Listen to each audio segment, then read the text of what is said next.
The average person spends 2.5 days a year searching for lost items, keys, chargers, the one document that's needed right now and nowhere to be found. Collectively, that adds up to billions of dollars a year in the US alone, just replacing things that were never actually lost, just buried somewhere in a home that's grown too cluttered to search efficiently. That number is worth sitting with for a second, because it's easy to hear a statistic like this and file it away as a minor inconvenience rather than what it actually represents. 2.5 days is a real chunk of a year, roughly the same amount of time most people spend on a long weekend trip. Except instead of rest or travel, it's spent standing in front of a drawer, checking the same 3 spots repeatedly, hoping something reappears. That time isn't evenly distributed either. It concentrates specifically in homes where objects don't have a consistent designated place to live, because a search only takes seconds in a home where everything has exactly one home to search first. This channel has covered individual rooms before: the bedroom, the kitchen, the living room, the bathroom, each one with its own list of specific things that get removed.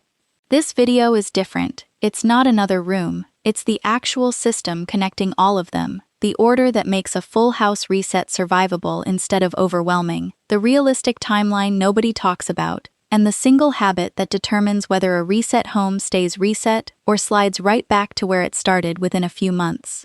If you've watched the individual room videos on this channel, some of what gets referenced here will sound familiar, briefly. But this hour isn't a highlight reel of those videos stitched together. It's the missing piece between them, the part that actually turns 5 separate room lists into one finished home. And by the end of this hour, you'll have something none of the individual room videos gave you on their own: an actual, sequenced plan for the whole house, start to finish. There's a specific practical problem worth addressing before going further, because it derails more full house resets than almost anything else on this list, and it has nothing to do with which room comes first. What happens when not everyone in the household actually wants to do this? The cost question nobody asks up front. There's a practical concern worth addressing honestly, because a lot of decluttering content quietly assumes an unlimited budget for matching bins, labeled containers, and coordinated storage systems, and that assumption keeps a lot of households from even starting. The actual sequence in this video requires almost none of that. The one object, one home system doesn't require new storage. It requires a decision about where an existing object goes, using whatever containers, shelves, and drawers already exist in the home. A shoebox repurposed as a drawer divider works exactly as well, functionally, as a purpose-built organizer costing considerably more. The visual coordination that makes organizing content look appealing on a screen is almost entirely separate from whether the underlying system actually works. And conflating the two is one of the more common reasons people delay starting, waiting for a weekend when there's budget available for the right containers, when the containers were never actually the load-bearing part of the system in the first place. Where spending genuinely does matter is on the donation and disposal side, not the organizing side. A functional car trip to a donation center costs nothing beyond fuel. A dump run for genuinely broken items sometimes carries a small fee depending on location. These are worth budgeting for loosely across the month, but they're a fraction of what most people assume a full house reset requires financially. And treating the entire project as expensive before it's even started is often just another version of the same delay tactic that keeps the hardest room untouched indefinitely. There's one category worth a small exception to the no new purchases guidance, and it's specifically the entryway, the final room in the sequence, a designated shoe rack and a set of hooks. If the entryway genuinely lacks either, are close to the only purchase in this entire process worth making specifically to support the one object, one home system, rather than to make the space look nicer. Without a physical spot for shoes and coats to actually go, the entryway system has nothing to anchor to, and it tends to fail within days regardless of how well every other room in the sequence has held up. This is the one place in the whole house where a small, targeted purchase genuinely earns its cost, rather than being an optional upgrade layered on top of a system that would work fine without it. Household buy-in, and what to do when not everyone is on board. A full house reset attempted by one motivated person, inside a household where other members are indifferent or actively resistant, tends to fail in a very specific, predictable way.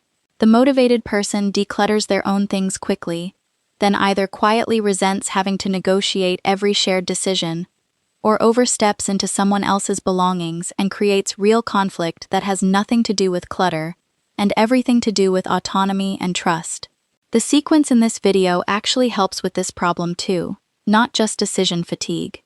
Starting with the bedroom, specifically the side of it that belongs to one person, and finishing it completely, gives that person a genuine, visible result to point to before asking anyone else in the household to participate in anything. It's considerably easier to invite someone into a system that's already demonstrably working in one corner of the house than to ask them to take a leap of faith on an entire philosophy before seeing any evidence it produces anything worthwhile. For shared spaces specifically, the kitchen, the living room, the entryway, the one object, one home system actually works better as a negotiation tool than most decluttering advice does, because it reframes the conversation away from what should we get rid of, which tends to produce disagreement and defensiveness, and toward where should this actually live, which is a much easier, less emotionally loaded conversation to have. Two people can disagree strongly about whether a specific object should be kept or donated. They can usually agree, fairly quickly, on where it should live if it's going to stay, and that smaller, easier agreement often ends up resolving the bigger one indirectly, because an object that's been given a clear, sensible home suddenly looks less like clutter and more like something intentionally kept, which changes how it gets evaluated the next time the question comes up. There's a specific conversational technique worth naming here, because it consistently produces better outcomes than a direct confrontation about someone else's possessions. Rather than opening with this needs to go, a far more productive starting question is simply, where does this actually live right now? Asked genuinely, without an agenda already attached to the answer. Very often, the honest answer to that question, nowhere specific, it just sort of exists on this surface, is itself the thing that shifts someone's willingness to actually make a decision about the object, without anyone having to argue for removing it directly. People tend to resist being told to get rid of something. They're considerably more receptive to noticing, on their own, that something they own doesn't actually have anywhere it belongs. Children present their own version of this same challenge, and it's worth addressing directly rather than assuming every household reading this is childless. A child's room generally shouldn't be decluttered entirely without them, not just for reasons of fairness, but because a child who wasn't involved in deciding what stays and what goes has no reason to maintain the one object, one home system afterward. It was never their system. Involving a child, even a young one, in a simplified version of the same process, this has a home, this doesn't, tends to produce a room that actually stays organized longer than one reorganized entirely by a parent while the child was at school. The specific involvement that works best scales with age, and it's worth being concrete about what that actually looks like at different stages. A very young child can meaningfully participate in choosing where a small number of favorite toys live, even if the broader sorting decisions still happen with an adult guiding the process. An older child or a teenager can often run their own version of the entire 6-room sequence within their own space, adapted to whatever rooms actually apply to them, with a parent available for logistics, a donation drop-off, a trip to buy a single needed organizer, rather than direct involvement in every individual decision. The goal at every age is the same. By the time a room is finished, the person actually living in it should feel enough ownership over the resulting system that maintaining it doesn't feel like following someone else's rules. Real quick, if these videos bring you something, following the channel genuinely helps and takes about 2 seconds. Let's start with the mistake almost everyone makes when they decide to declutter an entire house, because understanding the mistake explains why the system in this video works the way it does, why the order actually matters. Most people start a full house reset in the room that bothers them most.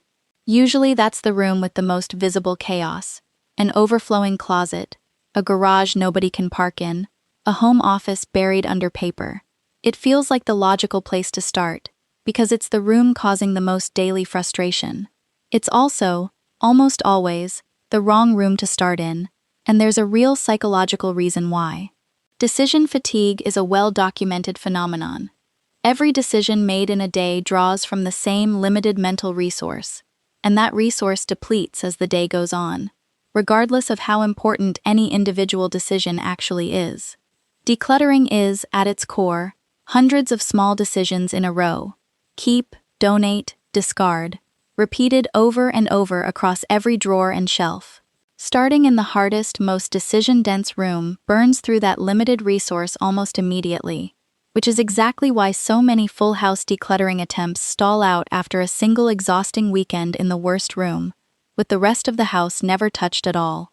There's a specific research finding worth mentioning here, because it explains why this depletion feels so much worse later in a session than it does at the start. Studies on decision fatigue have found that judgment quality itself declines as the number of decisions made increases, not just the speed or willingness to keep deciding. Someone facing their 50th keep or discard decision of the day isn't just more tired than they were at decision number 5. They're also making measurably worse decisions, more likely to either keep something impulsively just to avoid the mental effort of evaluating it properly, or discard something hastily simply to be done with the question. Starting with the hardest room doesn't just risk running out of energy before the house is finished. It risks making genuinely poor decisions in exactly the room where good decisions matter most. There's a well-established principle in behavioral psychology, sometimes called the small wins effect, first described formally by researcher Carl Weick in the 1980s. The idea is that a series of small, quickly achieved successes builds momentum and confidence that makes the next, harder task feel more manageable, whereas starting with the biggest, hardest task first often does the opposite. It depletes motivation before any sense of progress has had the chance to accumulate. Applied to a full house reset, this means the room that feels most urgent is frequently the room that should come last, not first. Specifically because tackling it too early can stall the entire project before it gains any real momentum. Weick's original research wasn't actually about home organization at all. It came out of studying large, seemingly unsolvable social problems, and his core observation was that framing a problem as one enormous challenge tends to produce paralysis, while breaking the same problem into a series of small, controllable pieces produces actual movement, because each small win changes how the next piece of the problem gets perceived. A garage that's been causing frustration for 2 years doesn't feel like a small, controllable piece of anything. It feels like the entire problem all at once, which is precisely the framing that Weick's research suggests tends to produce the least action, not the most, however counterintuitive that feels when the frustration is genuinely significant. The actual order, and why each transition makes sense. Here's the sequence that actually works, room by room, and the reasoning behind why each one comes where it does. Start with the bedroom. The bedroom works as a starting point for a specific reason. It's a contained space, usually one of the smaller rooms in the home, with clearly defined categories that don't require complicated decisions about shared household use. In practice, this usually means a handful of predictable things happening at once. The phone charger gets moved off the nightstand entirely, out of arm's reach, so the last thing seen at night and the first thing touched in the morning stops being a screen. Heavy curtains often come down and get replaced with something lighter, because the room's actual job is regulating sleep, and blocking every trace of morning light works against that job rather than for it. A shared duvet sometimes becomes 2 separate ones, which sounds like a small change until it removes an entire category of nightly negotiation that never gets named out loud but quietly affects sleep quality every single night. And the closet chair, the one that's quietly become a second wardrobe for clothes that are technically clean but not quite put away, gets emptied and stays empty. None of these individually take more than a few minutes. Together, in a single evening, they turn a bedroom that's been slowly accumulating small frictions into a room that's actually doing its one job well. There's a specific reason to include the bedroom's furniture layout in this first session too, not just the objects inside it. A room that's difficult to walk through, a dresser positioned awkwardly, a chair blocking the path to the closet, undermines the calm the rest of the reset is trying to establish, even after every surface has been cleared. Walking the room with fresh eyes, specifically asking whether the current furniture arrangement is serving the room or simply where things happened to end up years ago, often surfaces one or two easy changes that make a disproportionate difference to how the finished room actually feels to be in. A single person can usually complete a genuine bedroom reset like this in a single afternoon, or a couple of focused evenings, which delivers a real, visible, finished result quickly. That's the first small win, and it matters more than the room itself. From the bedroom, move to the bathroom next, not the kitchen, and not the living room. The bathroom is small, and the categories inside it are usually uncontroversial. Nobody in a household tends to fight over whether an expired sunscreen from 3 years ago should stay. What this actually looks like, room by room, is a cabinet check that most households haven't done in years. Cosmetics and skincare products past their printed shelf life get pulled, regardless of how much is technically left in the bottle. Half-used duplicate shampoos and body washes, the kind that accumulate because a new one gets bought before the old one is finished, get consolidated down to 1 open bottle per category instead of 4.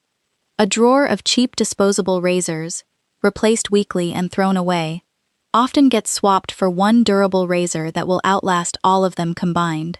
Expired medications get checked and removed, a genuine safety step, not just a tidiness one. And the towel closet gets thinned down to what the household actually uses in a normal week, rather than 3 full sets kept for guests who visit twice a year. That low conflict quality, nothing here is really a family argument waiting to happen, makes the bathroom a natural second step, another quick, complete win before moving into rooms that require more shared household decision-making. Third, the closet, if it wasn't fully folded into the bedroom reset already. This is where the pace naturally starts to slow, because clothing decisions carry more emotional weight than bathroom products do. The test that actually works here isn't whether something still fits, physically, it's whether it fits the life being lived right now. A full suit wardrobe from a job that ended 2 years ago. A drawer of going-out clothes from a social life that quietly changed shape. These don't get evaluated by size. They get evaluated by whether the version of the person who wore them regularly still exists day to day. Fast fashion pieces bought for a single season and never worn again tend to go here too, alongside anything kept purely out of guilt, a gift that never fit the person's actual taste. An inherited piece nobody in the household particularly wants, but nobody's felt able to let go of either. Doing the closet third, after 2 completed wins, means there's already real momentum built up before hitting this harder emotional category, rather than facing it cold on day 1.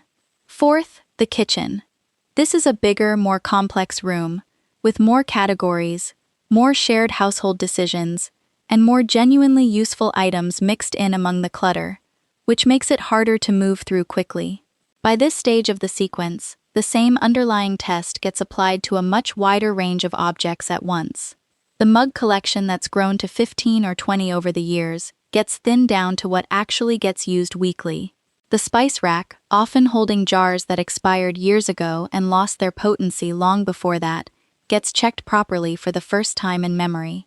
Duplicate gadgets, a second garlic press, a third set of measuring spoons bought because the first set went missing temporarily, get consolidated to 1 of each. The cabinet under the sink, frequently holding 6 or 7 specialized cleaning products doing largely overlapping jobs, gets reduced to 2 or 3 genuinely versatile ones. None of this happens in a single sitting the way the bathroom did. Placing the kitchen fourth means it's tackled with real momentum already established, rather than being the room where the entire project first stalls out from sheer scale. The kitchen also tends to surface a specific category the earlier rooms don't: expired pantry goods, which deserve their own brief mention because they're easy to overlook entirely. Canned goods well past their date, a bag of flour that's changed texture, dried goods bought for a single recipe years ago and never used again. A pantry check, pulling everything out and being honest about what's actually still good and what's actually still wanted, tends to free up more usable storage space than almost any other single task in the entire kitchen reset. Precisely because pantry items are so easy to shove toward the back and forget about entirely. Fifth, the living room, which tends to be the room with the most furniture-level decisions, pieces that are expensive, difficult to move, and often shared or inherited. Here, the pattern that shows up most often is a room that's quietly been organized around a television rather than around the people actually using it. Cables running visibly behind the entertainment unit, a coffee table buried under remotes and unopened mail, a stack of decorative coffee table books nobody's actually read in years. Furniture collected piece by piece over time, without ever being evaluated against what's already in the room, tends to surface here too, alongside pieces that are simply too large for the actual square footage, blocking the natural path through the room without anyone quite noticing it happened gradually. This benefits enormously from coming after 4 completed rooms rather than being an early task, because by this point, the underlying test, does this get used or is it just sitting there, has already been practiced dozens of times across 4 other rooms, and applying it to a bigger, more consequential decision feels considerably less daunting than it would as a first attempt. Shelving in the living room deserves a specific mention too, because it's one of the more common places an otherwise finished reset quietly falls short. A shelf or mantel that accumulated small decorative objects over years, none individually significant, collectively creating enough visual noise to undercut the calm the rest of the room has achieved. The same principle applied to the bathroom's decorative items applies here at a larger scale. A handful of objects that genuinely matter, with real visible space between them, reads as considerably calmer than a shelf packed edge to edge, regardless of how nice any individual object on it actually is. And finally, 6th, the entryway, the true catch-all room in most homes, and genuinely the hardest to finish completely, because it tends to be where overflow from every other room in the house eventually accumulates. This is usually the room with the most shoes piled by the door instead of on a rack, the most coats hung over each other instead of each on its own hook, the most loose mail and keys with no consistent landing spot. It's also, not coincidentally, the room where the one object, one home principle gets tested most directly, because it's the transition point between the outside world and the rest of the house. The exact spot where clutter either gets intercepted with a clear system or allowed straight through into every other room that was just finished. Doing it last means the household has, by this point, already built real practice applying the underlying system consistently, which makes tackling the most chaotic room in the house dramatically more manageable than it would have been as the starting point most people instinctively choose. The system that actually connects all 6 rooms. Here's what ties this entire sequence together, and it's the part most full house decluttering attempts skip entirely, jumping straight from removing clutter to simply hoping the house stays that way afterward. Every single room in this sequence gets organized around the same underlying rule: 1 object, 1 home. Every item that survives the reset gets exactly 1 designated location, and it always returns there. Not 3 possible spots depending on convenience in the moment. 1. This sounds almost too simple to be the actual mechanism behind a lasting reset, but it's worth understanding why it works as well as it does. Clutter doesn't usually accumulate from one large decision. It accumulates from hundreds of small, postponed micro-decisions. Where does this go? Repeated across a household, day after day, each one individually harmless. Collectively, the entire source of the mess that eventually requires a full weekend to fix. When every object already has exactly 1 home, that micro-decision disappears entirely. There's nothing left to decide. The scissors go back to the 2nd kitchen drawer, not wherever they happen to be used last. The remote goes back to the small basket on the coffee table, not wherever it landed on the couch. This is why doing the 6 rooms in sequence matters so much, beyond just managing decision fatigue. Each room, completed properly, isn't just decluttered. It's assigned a full set of these 1 object, 1 home rules, which means by the time all 6 rooms are finished, the entire house is operating under the same consistent system, rather than 5 or 6 disconnected decluttering projects that each quietly start drifting back to chaos independently, at their own pace, the moment motivation fades. The realistic timeline nobody talks about. Here's the part most decluttering content leaves out entirely, because it's less exciting than promising a transformed home in a single weekend. A genuine full house reset, done properly, with the one object, one home system actually established in every room, rather than just a surface-level tidy-up, realistically takes somewhere between 2 and 4 weeks for an average household, working in short, manageable sessions rather than a single exhausting marathon. That timeline isn't a limitation. It's actually the entire point. A weekend-long deep clean produces a clean house and almost nothing else, because there wasn't enough time, in one exhausting burst, to actually build and test the one object, one home habit in each room before moving to the next. A slower, sequenced reset spread over roughly a month gives each room's new system enough time to actually become habitual before the next room gets tackled, which is the entire difference between a home that stays reset and a home that looks great for 2 weeks and then quietly refills. This is exactly the structure behind the 30-day plan built into the Scandinavian Reset Guide, which walks through this precise sequence: bedroom, bathroom, closet, kitchen, living room, entryway, with small daily tasks rather than one overwhelming weekend, specifically because the research on habit formation consistently shows that new routines need weeks of repetition, not a single motivated afternoon, to actually stick. It helps to actually see what a realistic month looks like, broken down, rather than just being told to expect 4 weeks in the abstract. Week 1 covers the bedroom and the bathroom, the two fastest, lowest conflict rooms, with daily sessions of perhaps 20 to 30 minutes rather than a single marathon day. By the end of week 1, 2 rooms are genuinely finished, with their one object, one home systems established, not just tidied for a photo. Week 2 moves into the closet, which tends to take longer than either of the first 2 rooms combined, given the emotional weight clothing carries that bathroom products and nightstand clutter simply don't. This is also, deliberately, the point in the month where the pace is allowed to slow down slightly, because by this stage, the small wins from week 1 have built enough momentum to absorb a harder, slower room without stalling the entire project. Week 3 tackles the kitchen, the most logistically complex room in the sequence, with the most categories, the most shared household decisions, and the most genuinely useful items mixed in among genuine clutter. This is usually the week that takes the most total time across the month, and it's placed here specifically because 2 full weeks of prior momentum make it survivable in a way it wouldn't be as a first attempt. Week 4 covers the living room and the entryway together, the final stretch, tackled with an entire month of practiced decision-making already behind it. By this point, the underlying question, does this get used or is it just sitting there, has been applied so many times across so many categories that it barely requires conscious effort anymore.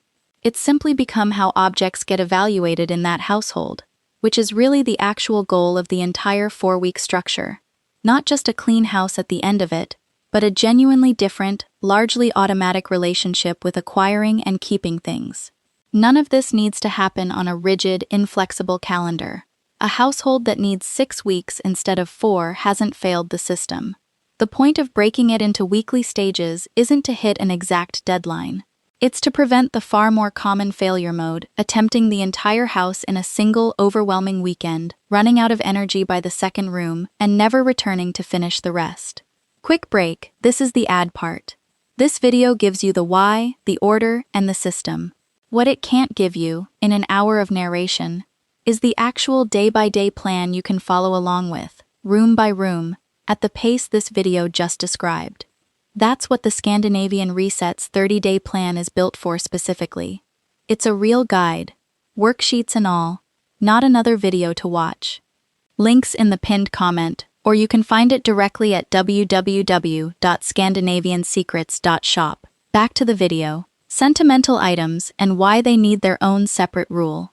Every full house reset eventually runs into the same category of object that doesn't respond well to the ordinary keep or remove test, because the test itself, does this get used, was never built for items whose entire value is emotional rather than functional.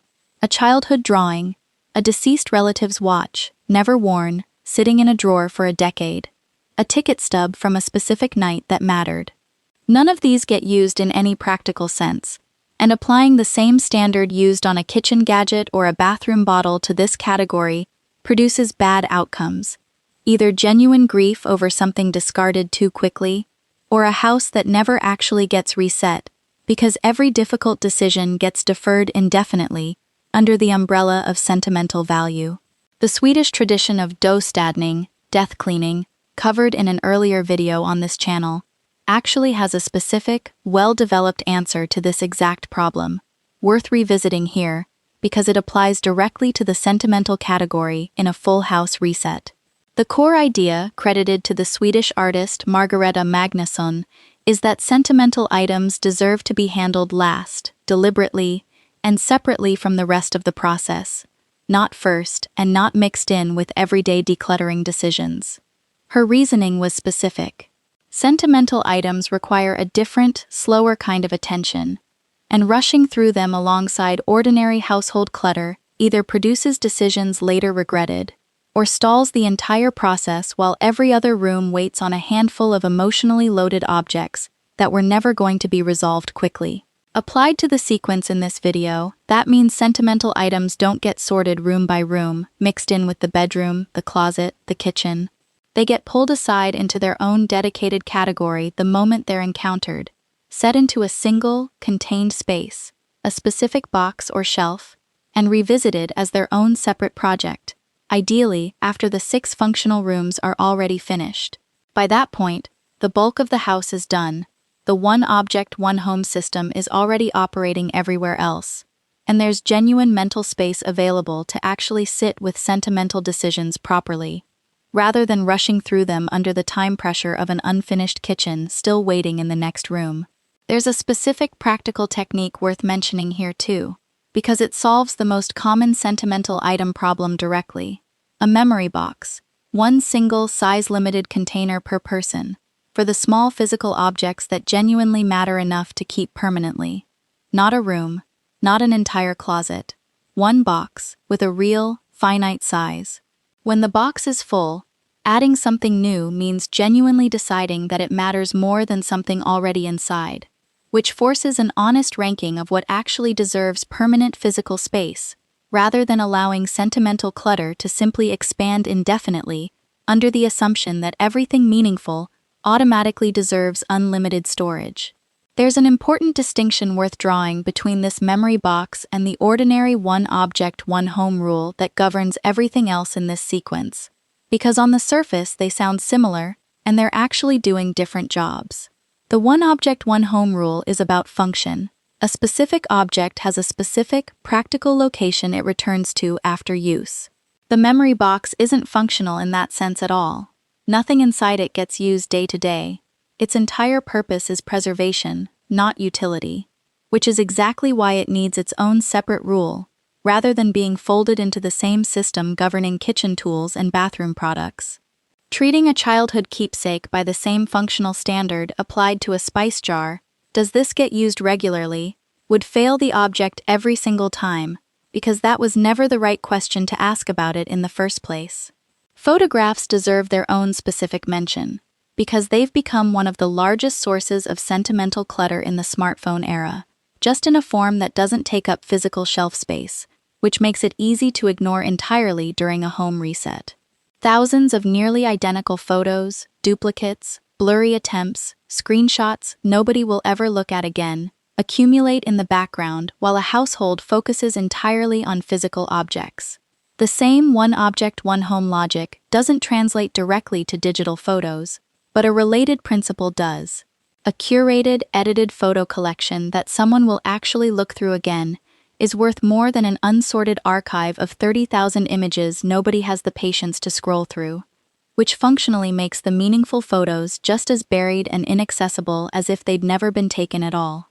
A practical approach that works for most households, rather than attempting to sort an entire photo library in one sitting, is choosing a small number of genuinely meaningful images each year, printed or specifically curated into an album or a dedicated folder, and treating everything else as raw, unsorted material that exists but doesn't need to be actively managed. This mirrors the memory box principle exactly. A small, deliberately chosen set of preserved items, rather than an attempt to individually evaluate every single photo ever taken, which is precisely the kind of overwhelming, all-or-nothing task that causes this category to get skipped entirely in most full house resets. Where it all actually goes. There's a practical question this entire sequence raises without answering yet, and it matters enough to address directly, because a pile of removed items sitting in the garage for 6 months isn't actually a finished reset. It's just clutter that's changed location. The most efficient approach, and the one that actually prevents this exact problem, is sorting into destination categories at the moment something gets removed, not afterward. 4 boxes, kept nearby during every single room session. 1 for genuine donation, items in good condition that someone else could use immediately. 1 for disposal, anything broken, expired, or no longer safe to pass along. 1 for selling, reserved specifically for items with real resale value worth the effort of listing, and kept deliberately small, because an oversized sell pile is one of the most common ways a reset stalls out, waiting indefinitely for a sale that never quite happens. And 1 for returning, items that belong to someone else entirely and simply migrated into the wrong household along the way. The donation box deserves a specific rule, worth stating plainly. It leaves the house within 1 week of being filled, no exceptions. A donation box that sits in a hallway for 2 months isn't meaningfully different from clutter that was never sorted in the first place. It's just clutter with better intentions attached to it. Scheduling a donation drop-off or a pickup if the household has access to one at the start of each week of the sequence keeps this box moving continuously, rather than becoming its own accumulating problem sitting quietly in a corner of the garage. The sell box benefits from a hard deadline too, and a realistic one. 2 weeks to list an item, or it moves to the donation box instead. This single rule prevents the single most common failure mode with reselling clutter: an item held indefinitely in the hope of eventually getting around to photographing and listing it, occupying exactly the same physical space it occupied before the reset even started, just with a different label attached to why it's still there. What happens once the whole house is actually done? A full reset that isn't followed by maintenance drifts back to clutter within months. And this is where most of the actual long-term failure happens, not during the reset itself, but in the weeks and months after it's technically finished. The maintenance system is the same one object, one home rule, applied daily rather than as a one-time event. A 10 to 15-minute reset each evening, walking through the home and returning anything that's drifted from its designated spot back to where it belongs, rather than letting small amounts of drift accumulate across days until it becomes a weekend project again. This is the habit covered in an earlier video on this channel specifically. The daily reset that prevents the 2-hour Saturday cleanup most households treat as unavoidable. There's a specific reason this daily maintenance works so much better than periodic deep cleaning, and it comes back to the same mechanism driving the entire sequence in this video. A home reset daily, in small increments, never drifts far enough from its baseline to require a dramatic correction. There's no accumulation to catch up on, because nothing was ever allowed to accumulate past a single day in the first place. A home that only gets reset occasionally, by contrast, spends most of its time somewhere between clean and cluttered, gradually drifting further away as the gap between resets grows, until eventually another full weekend project becomes necessary, and the entire cycle starts over. Beyond the daily reset, what seasonal maintenance actually looks like. The daily 10 to 15-minute reset handles the ordinary drift, an object briefly out of place, a surface that started to accumulate the day's small items. It doesn't handle everything, and it isn't meant to. There's a second, slower layer of maintenance that operates on a much longer cycle, and skipping it entirely is one of the quieter ways a genuinely well-maintained home still ends up needing another full reset eventually, just spread out over a longer timeline than the restart instead of finish mistake covered earlier. Twice a year, roughly aligned with a seasonal change, each of the 6 rooms gets a much shorter version of the original reset, 10 or 15 minutes per room, rather than the full session that established it in the first place. This isn't decluttering from scratch. It's a check, catching the handful of items that have drifted in since the last check.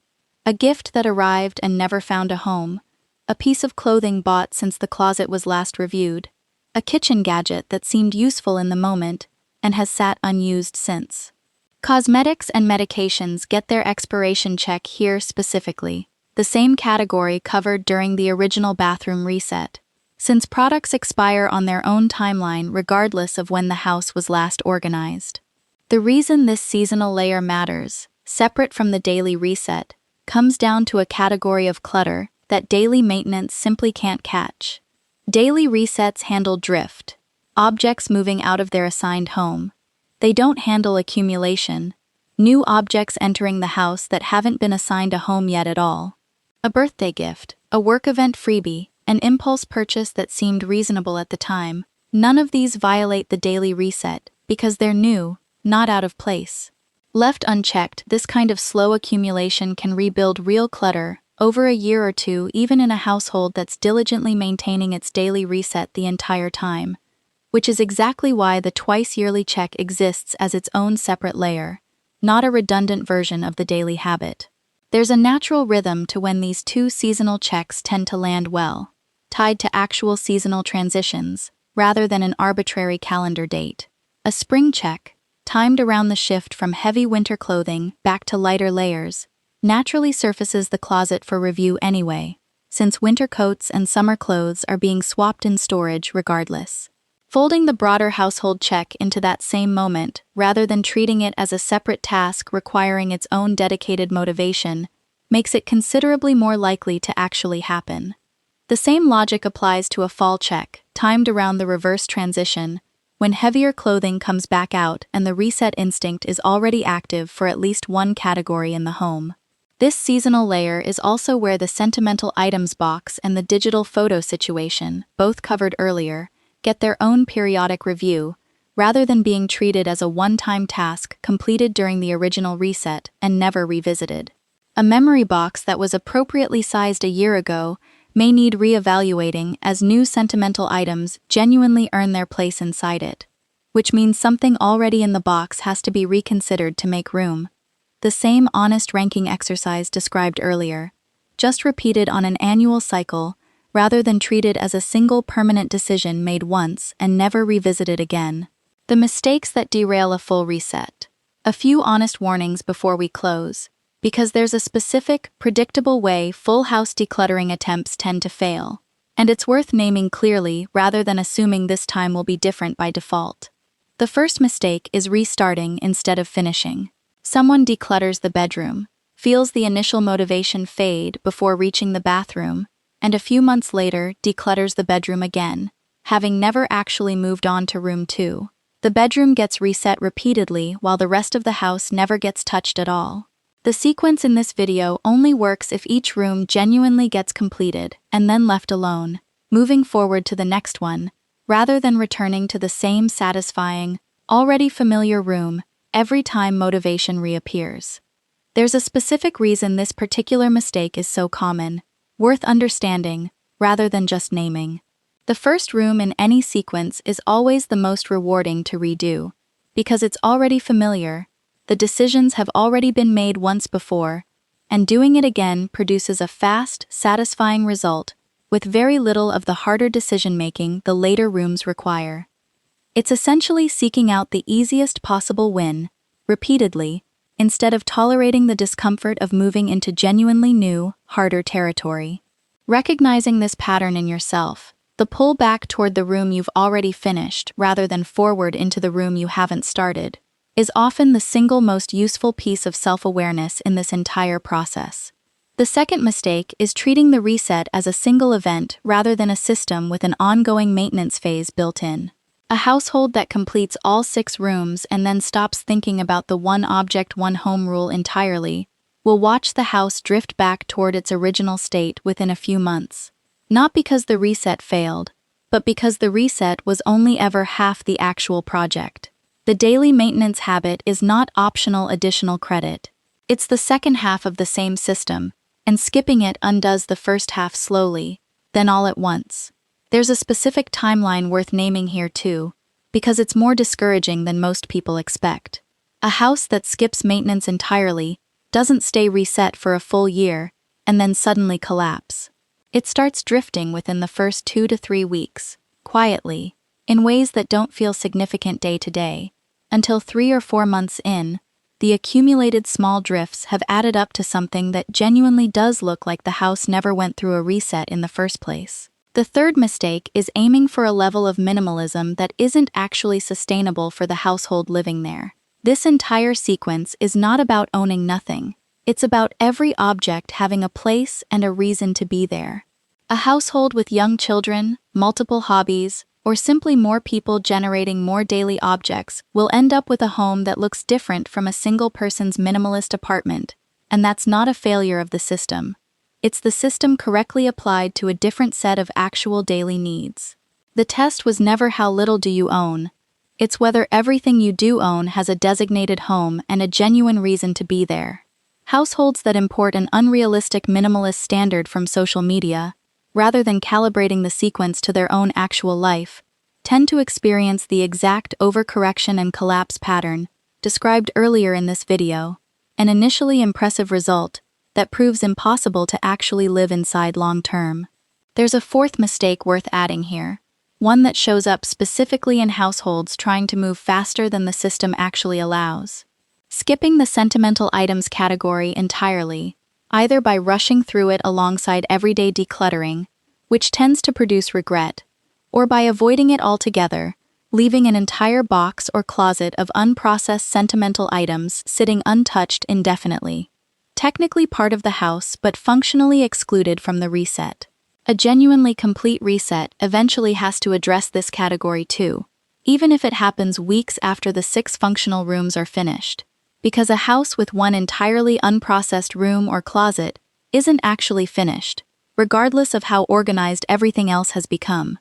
Comparing the two paths, it helps to actually picture the two different versions of this project side by side, because the contrast makes the reasoning behind this entire sequence concrete rather than abstract.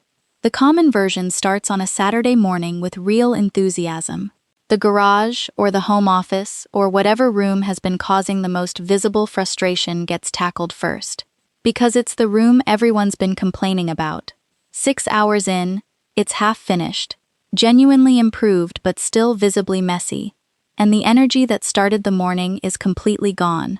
Sunday gets treated as a rest day, understandably. By the following weekend, the half-finished room has quietly become the new normal, still better than before but never actually completed, and the other 5 rooms in the house were never touched at all. 6 months later, the same frustration returns, and the cycle restarts, usually in the same room, with the same initial burst of Saturday morning motivation. The sequenced version starts on a Tuesday evening with 20 minutes, working through one section of the bedroom. Wednesday, another 20 minutes. By the end of the first week, the bedroom is genuinely finished, not just tidied, with an actual one-object, one-home system in place for every category inside it. The bathroom takes even less time the following week, because momentum and practice decision-making are already building. By the end of the month, 6 rooms are finished, not because any single session required heroic effort, but because 30 small sessions, each one manageable, added up to something the single exhausting Saturday never could. The difference between these two outcomes isn't motivation, and it isn't discipline in the way that word usually gets used. It's structure. The first version asks for one enormous burst of willpower, and then depends on that same burst somehow sustaining itself across an entire house. The second version asks for a much smaller, repeatable amount of effort, applied consistently, in an order specifically designed to make each session easier than starting cold would be.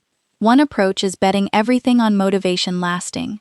The other is betting on a system that doesn't require motivation to keep lasting once it's actually running. There's a broader principle buried in this comparison worth naming explicitly, because it applies well beyond home organization.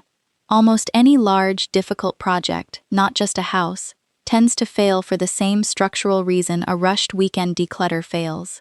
It gets approached as a single, undifferentiated mass, rather than broken into a sequence specifically ordered to manage the psychological cost of each step. A dissertation, a fitness goal, a career change, all of these share the same failure pattern as the wrong order house reset.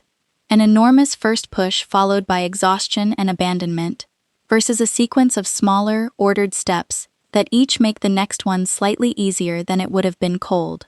The house is a genuinely useful, contained example of a much more general principle. that sequence and structure often matter more to actually finishing something than raw motivation ever does. How this connects to something older than any single room. Everything in this hour has been building toward a single household system, but it's worth zooming out one final time, because the underlying philosophy running through this entire sequence, städning, the Swedish decluttering tradition covered in detail in an earlier video, was never actually designed around a single room, or even a single house. It was designed around an entire life. Margareta Magnusson's original framing treated a home reset like this one as a smaller, contained rehearsal for something considerably larger. The idea that everything a person owns will eventually need to be sorted by someone, either by that person themselves, deliberately, while they're still capable of making thoughtful decisions about it, or by someone who loved them, after the fact, standing in a house full of unresolved decisions that were never actually made. A full house reset, done properly, with the sequence and the system covered in this video, isn't just about a calmer home in the next few weeks. It's practice for a much longer habit, treating ownership itself as something requiring ongoing, honest attention, rather than passive accumulation that eventually becomes someone else's problem to untangle. That reframing changes what this entire hour has actually been describing. Not a one-time project with a finish line, but a completely different, ongoing relationship with the objects that fill a life, tested and built one room at a time, in an order specifically chosen to make the habit sustainable rather than heroic. The house gets finished. The underlying practice, evaluating what deserves space, what deserves a home, what's actually earning its place, doesn't really finish at all. It just becomes how a household relates to its own possessions, permanently, long after the 6 rooms in this sequence are technically done. Adapting this, for the home you actually have. Everything covered so far assumes a fairly standard house with 6 distinct rooms. And it's worth addressing directly that not every household lives in exactly that layout. The underlying sequence still applies, just adjusted for scale. A studio or one-bedroom apartment doesn't disappear this process. It compresses it. The bedroom and living room categories often overlap physically in the same space, which means the sequence becomes more about categories than physical rooms, personal and sleep-related items first, then bathroom, then kitchen, then the shared living space, then the entryway, even if some of those categories share the same square footage rather than occupying separate rooms. The psychological logic, start small and contained, build momentum before tackling the harder categories, holds regardless of whether a wall physically separates one category from the next. Renters face a specific consideration worth naming too, since a meaningful share of any household audience isn't working with a permanent home they fully control. Renters often can't make structural changes, replacing built-in storage, for instance, which means the one-object, one-home system sometimes has to work around existing limitations rather than an ideal setup. This doesn't weaken the system. It just means the designated home for a given object might be a repurposed container inside an existing closet rather than custom-built storage, and that's a completely legitimate version of the same underlying principle. The system was never about the storage itself. It was always about consistency. One location, always returned to, regardless of how modest or improvised that location happens to be. Households with multiple generations under one roof, increasingly common in a lot of places for both cultural and economic reasons, tend to need one additional consideration built into the sequence: a shared conversation before starting about which storage areas belong to which household member and which are genuinely communal. Skipping this conversation is one of the more common reasons a reset stalls, specifically in multi-generational households.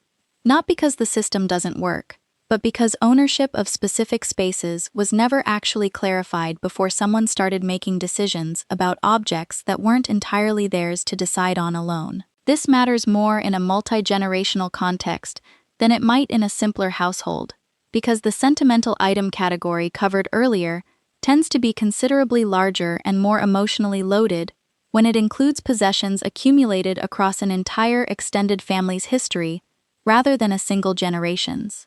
A grandparent's belongings, an inherited piece of furniture with decades of family history attached to it, These carry a different emotional weight than a young single professional's unused kitchen gadget, and the same memory box principle applies, just often needs more time and more conversation among more people to actually work through properly. Rushing this specific category in a multi-generational household, more than almost any other mistake covered in this video, tends to produce lasting resentment rather than just an unfinished reset. Small apartments deserve one final specific note, because the constraint that feels like a disadvantage, less physical space to work with, is actually an advantage for this particular sequence. A smaller home means each room's reset genuinely does take less time, which means the entire 6-stage sequence can often compress from the standard month down to 2 or 3 weeks without sacrificing the psychological benefit of moving through it gradually rather than all at once. The underlying principle, order matters, and one home per object, scales down just as cleanly as it scales up, which means none of the reasoning in this video is actually contingent on living in a large house.